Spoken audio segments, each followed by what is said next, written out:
The question is for Willem. Don't make it too hard. No. So I kind of grew up seeing you as Norman Osborn from Spider-Man, and now seeing you in this He just was in that. and now seeing you in this character, my question is kind of what's the parallel that you see in those two characters? They're both played by me. That's the best answer you can give. But the thing is, they're both so intense in their own way. So, with which one you identify the most? None. Yeah, one at a time. When I'm doing it, I identify with that one. I mean, I really don't feel compelled to compare it. If I had something interesting to say about the comparison, I'd share it with you, but I don't feel it so much. All right. Thank you. Yeah. No, I don't mean to be rude, but it's not. I don't know what to say. It's you've got those two characters in your head. It's kind of more interesting for you to tell me. Yeah, go ahead. What You know. You might laugh with the answer because it's the only two movies I have seen with you. So. Oh, okay. See Platoon.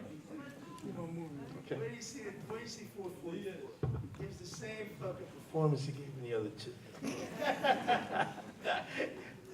Don't tell me he played the same part in Spider-Man as he played. Because that would really piss me off. Where did you two meet? Where How we was two it? meet? In New York City. Could you elaborate? No, we were on Facebook together. We were the first two people on Facebook. I had a Facebook account. I was the first guy to call up, asking for a job. No, it was like, we went to two different schools together. You know what I mean? Like, he was from one side of Broadway. No, we were on the same thing. And we were from the other side of Broadway. He lived downtown. He's in the lowest point of Manhattan, is where his theater company is. He's a big downtown landowner. Only he's got a nonprofit organization. So figure that one out. All right? And we were more uptown. We were in Union Square. We were like around where Warhol got shot.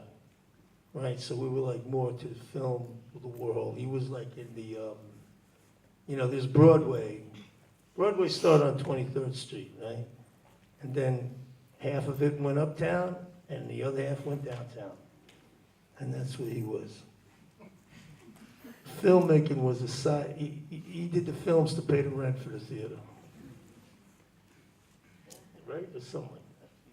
No, he came to make films and then you did the theater to cover your bills for the rent? No.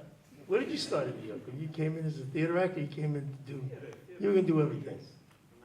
Right, before you became a film actor. But you were a film actor. In Wisconsin, when you were in school, you never did anything? No, he's a legitimate. No, I don't. No. I don't have a judgment about it. I do. When you do theater, it's a little more legitimate. Because you know you're not going to get paid. With films, you have this like, maybe we'll get paid. Maybe we'll make like there'll be 1,000 people outside waiting to see. Well, we'll have to run Go-Go Tales 10 times tonight at €6 a piece. There's 300 seats in the theater. That's 1,800 times 10. That's 18,000. That'll pay for that suit. Here's another question. This is from Lamageshi. Good. Not Lamageshi, excuse me. Michael Roach. Geishi Michael. And this is a question for Willem. Which role was more challenging for you? Another comparison, sorry. To play Christ or Antichrist? Oh, God, they're separated by so many years. They both were good experiences. One was a very reactive role, the role of Christ. Just the way the story was built. He's a guy that keeps on pushing away the story. So it was a reactive role. With Antichrist, I was the guy that had to keep the story going because the other character was really destroyed. And I had to push the story along, so my job was different. I don't know which was harder. They were both, you know, fun to do. Fun to do. They were. Hey, no, they're fun. They're fun because when you're engaged, when you're interested, they're interesting. You're turned on, you know. That's all, you know. Yeah.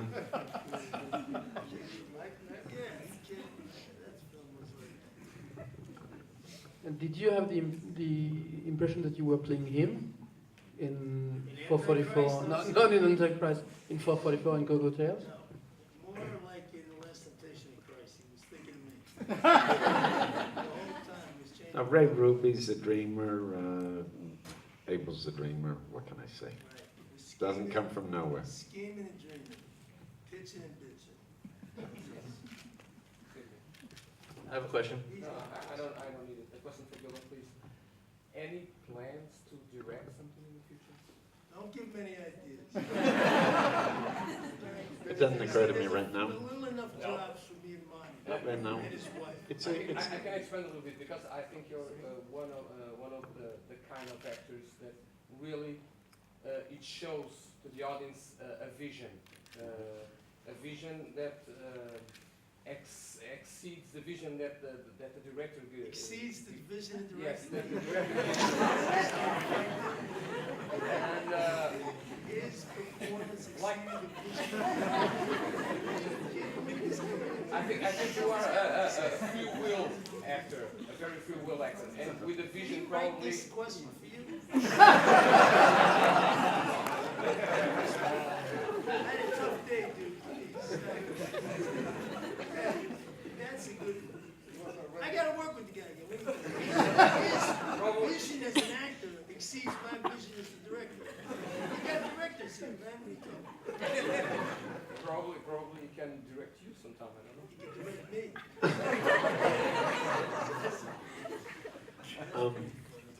to answer your question, I don't think about directing so much.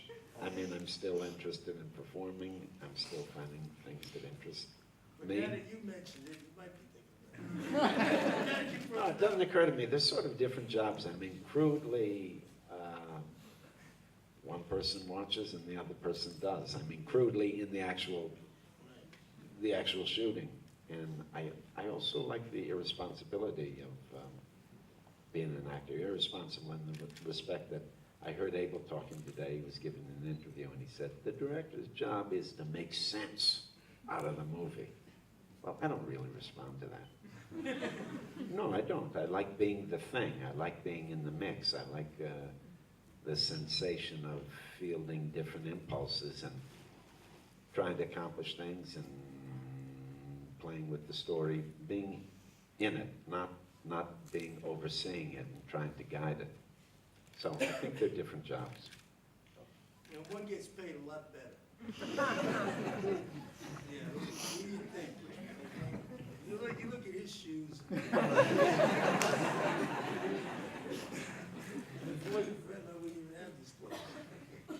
Yeah. Anybody else with any trouble making questions, guys? You know, guys, we're still working, again. Yeah, Willem Yeah, said Willem, at yeah. the beginning. Willem said, now we gotta get from Yeah. Where you from? Yeah. Where you from? Los Angeles. Yep, yeah, I love that accent, man. Should I say dude? or No, don't believe man, me, that's or all what? right, you don't have to say it, I hear Okay, it. okay. So he said it was a very personal, this was very personal for you. So what I want to know is how was it personal? Who is Ray? Was this somebody who you grew up watching or a friend in the neighborhood, or who was this person? How was it personal? That's to him? To Oh, you. that's to me. To you, and he could comment Yeah, on it, too. considering his vision was so overpowering, I'm afraid to even answer that question. I'm gonna have to ask him now. Who the fuck was that guy that your vision created? That vision of yours. Hey, he's wearing glasses, not me, bro. Okay, I walk into a wall before I put on. So, it's like the schemer and the dreamer. I mean, I think he got it. I mean, he nailed it, he nailed it. He's on the cross and we nailed him to it. You dig? I mean, he got that guy. I mean, who's that guy? I mean, is Ben Gazzara in Chinese Bookie? It's Ben Gazzara in real life. It's, you know, every guy who's trying to pay his rent, but who's trying to like get something beyond his rent. You know what I mean? Every capitalist motherfucker out there who's thinking, you know, hey, why pay for the tanning bulbs when we could pay half price for the fluorescent bulbs? And the chick comes out striped. And when he told me that story, somebody was telling me that story, I'm saying, this motherfucker is pitching me a film. Like, you put fluorescent lights in a tanning machine in a go-go club, and the girls came out striped. Then I'm thinking, no, this guy couldn't have thought of that. This cannot be. You know, this has to be true. It has to be real. But he didn't put the fluorescent bulbs. But he did see it on the TV, and he didn't call anybody on it. So, anyway, I think we all know what that the character is. You know, in a sense. If you're in the show business, if you're in this business, if you're in any business, if you're any, you know, who and what that cat is. I guess if you're in, you know, we played the show business side of him. You know, the Carney side, I mean, the P.T. Barnum side, you know, that cat who's like, on one hand, you know, he's the scary huckster, and on the other hand, if you're the kid who wants to run away with the circus, which I guess we did, you know, then he's a hero to you, you know what I'm saying?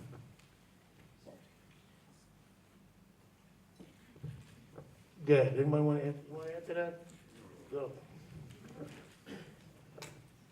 Yes, yeah. I got a question for both of you. It's very That simple. costs twice as much. How do you see Portuguese cinema, and do you think it has potential to grow?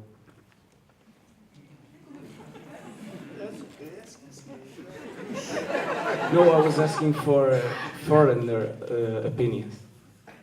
Well, how many Portuguese movies are in this movie festival? There are some. There are, it's about 10, about 15, something like that. 15 out of Yeah, but one, it's 15 out of how many films? 150. 15 out of 150. Well, I think we should have a protest tomorrow, guys. But do you know how many films you produce a year in Portugal? You're asking me? Yeah. I don't know. It's less than 10. Less than 10 films? Ooh, you produce No, personally? I produce more, but not in Portugal. Okay, how But, many they make 10 films a year in this country. And it's already I good. don't believe it. Yeah. I mean, every kid in every school, every kid at home filming his, I mean, They don't- how do you define a film? Huh? How do you define a film? No, the film I think, you know, there is a lot of short films and Yeah. a lot of documentaries and everything, but I think fiction films, they are less than 10 a year. And then how did you get 15 in here? Because there is one. But I'm a magician, that's all. Yeah, right. He's like Jesus. That's fine. How many film directors are here? Other than me and Monty?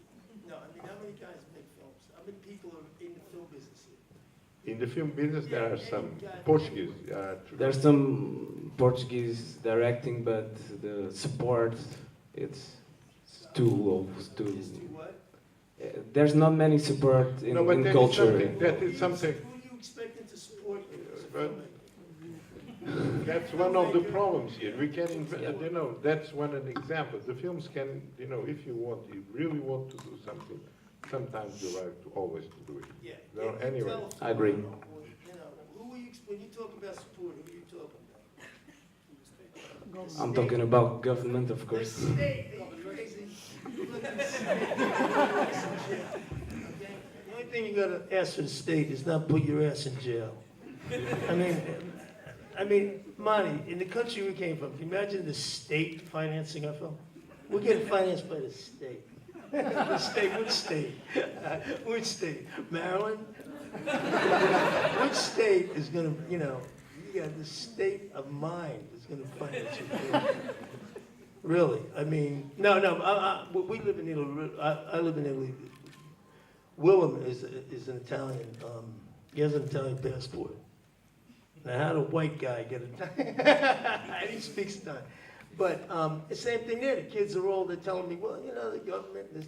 I said, the government, man. You're thinking about the government? You're thinking about all the wrong fucking things, man, you know. Because, you know, you got to make films inspired. You know, Ray Ruby ain't worried about the government. Those guys in that movie look like they weren't about the state. Frankie C. wasn't thinking about, you know. But anyway, but I mean, in the film schools, what's the film school situation here? I prefer not talk about it. Because I don't, I, Is you know, there a film school there? there are film schools, but, you know, Where's the I am, film school? I don't think that's the way to go, to do things here in Portugal, you know. One thing, but this is an example. Everybody talks about and waiting for someone to solve the problems, you know. And sometimes, if you really, you know, try to solve yourself, you do it, you know. It's, you know, I produce a lot of movies here in this country without a penny of the state. I produce a lot of films with money of the state, but a lot of films without that. And that is something. There's a problem that sometimes there is a difference. There are people, they say, I'm ready to shoot, I'm ready to do it, I'm ready to do it and everything, let's do it. And the other ones come in and say, how much you pay me to make a film? That's the difference, you know. I say, you want to do it or not? Let's do it. And that's one of the That's how you don't get paid in this business. exactly. But I'm not getting paid as well, you know. You know, I don't get paid either. No, that's, no. That's, but that is something, you know. These films can. That is something. Don't break my heart, dude. You got me crying. No, I'm not getting crying. You got me crying on the ground. Cry a little bit. No, you're thinking about not getting No, it's paid, not. thinking The another problem film is. not getting paid. Wait, you want to see full number get paid? Where do you see 444? We're still waiting to get paid. You see? He's waiting to get paid, okay? Really, I'm not kidding. He didn't wait to get paid on that other movie you were talking about. What is it? When it- climbing up the sides of buildings. Bill got fucking paid on that. Why don't you do like Spider-Man? What you do, Spider-Man? That's what they want. Stay with you right there. Where is the state here anyway? Who is the state? Is anybody from the state here? Anybody even closely resembling, or any relationship at all to the state, to the country? You know what I'm saying? Nobody. No Secret Service, what is tax? We all pay taxes. We all have a relationship. Now we talking. That's what I said. That's what I said. Of the people, by the people, for the people. Well, this is not a question. I just want to congratulate you both for a beautiful film, and it's been a beautiful evening too.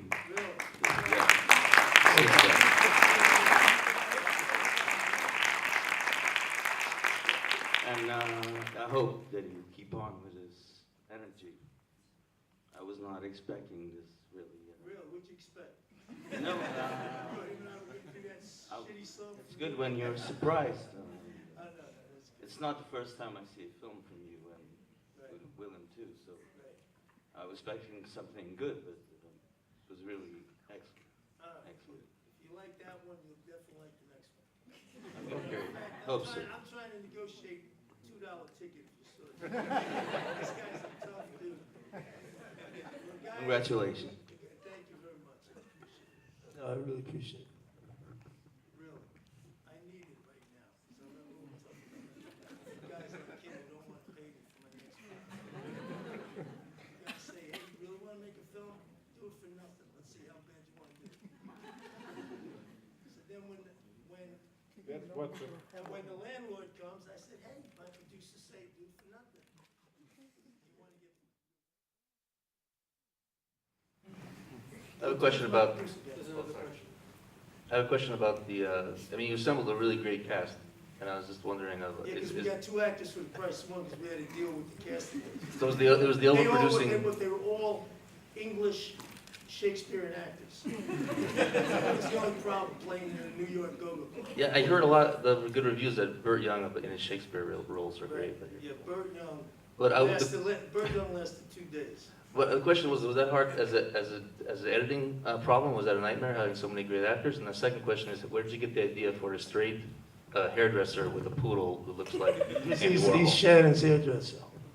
And when my girlfriend has a hairdresser, it costs me plenty of fucking money. So I was trying to get even. Right? But no, Burt Reynolds. We had Burt Reynolds in the film too, but we cut him out.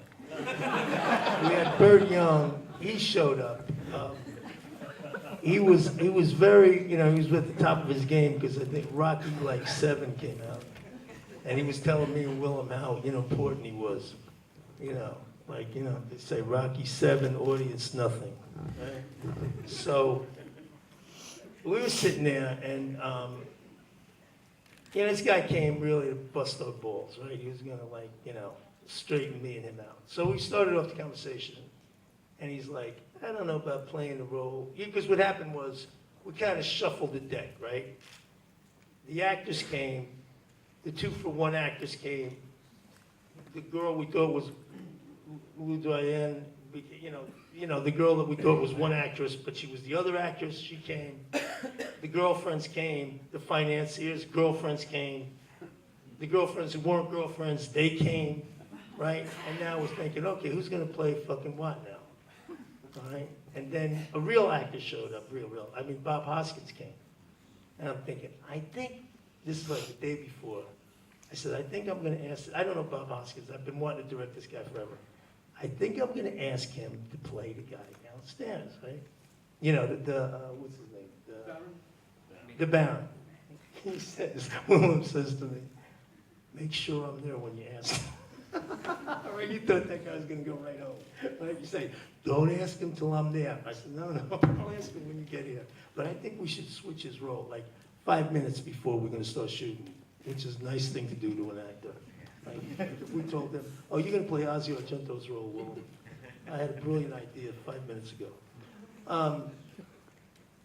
Anyway, what the bottom line, so with Burt Young, I said, listen, man, here's the deal. I know you thought you were gonna play one role, but hey, what difference does it really make? In the big scheme of things, considering the world might end at 4:44 and all that shit, like, what difference does it make what fucking role you play, okay? What I really want, what I really would love, is for you just to come, hang out, just, ad-lib it, do it, be in my movie, just improvise my thing. And he looked at us and he said, what director wouldn't want Burt Young to improvise in the movie? And then he got up like in a huff, pissed off and split. And he says to me, he says, Abel, if I ever talk to you in the third person, right, you're going to tell me, right, you're going to say right to my face like I need help, right? You're not going to let me, who wouldn't want Willem Dafoe Willem Dafoe is here, Who wouldn't want Burt Young? Well, where's Burt Young? Anyway. So there was no problem. The actors were there. Frank, actually, I just want to say something because Frankie C. we know these characters. The big heavy-set guy, who was his name? Which guy? Frankie C. Who knows? Anyway, the big heavy-set guy with the fluorescent lights, and he was like my. Anyway, he's like my uncle, was my uncle. He's no longer alive. A few of these guys are dead. It's kind of a sad thing, really, because at least we got them, though. We captured them in all their glory. And, he was the real McCoy, you know what I mean? So we had a few ringers in there, like real guys. And we built the whole sets, like you said. We built the set like if we were doing a movie theater, it was like this. So every day, Sylvie Miles just came, sat her up on the bar stool. We got a special bar stool to fit her butt, right? Then we had Frankie, we had a special double bar stool for him. And everybody just sat there, and the bar was working, man. It was like we were drinking, and the bar was working, and he was upstairs watching the TV. And we actually could have ran that thing as a, we could have did that in one big pass, which, believe me, I thought about doing, but, I didn't have the nerve to say, why don't we try this one 90-minute piece? Just for laughs. but we didn't. But we could have done that as a Vegas show, actually, if we ever get to that.